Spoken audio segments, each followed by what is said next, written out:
মেয়েদের জন্য সত্যি এইভাবে যে একই রকমভাবে ভাবে বাঙালি মেয়েদের মতন মুক্তমনা, স্বাধীন চেতা, স্বনির্ভর মানসিকতা বোধহয় ভারতবর্ষের আর কোনো মেয়েদের, কোনো অঞ্চলের মেয়েদের নেই।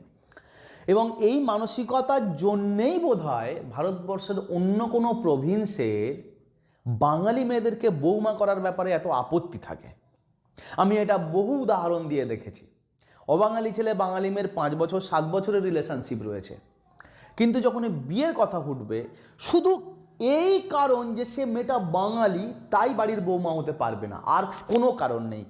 দেখতে, কোয়ালিফিকেশানে, ব্যবহারে, কাজে, সার্ভিসে, সব জায়গাতেই মেয়েটা আপ টু দ্য মার্ক। কিন্তু যেহেতু সে বাঙালি তাই বাড়ির বৌমা হবে না, কেননা বাঙালি মেয়েরা খুব সাহসী, বাঙালি মেয়েরা খুব উদ্ধত। শাশুড়ি মার এই আপত্তিতে শাশুড়ি মার ছেলেটা 5 বছরের প্রেম রিজেক্ট করে দেয়।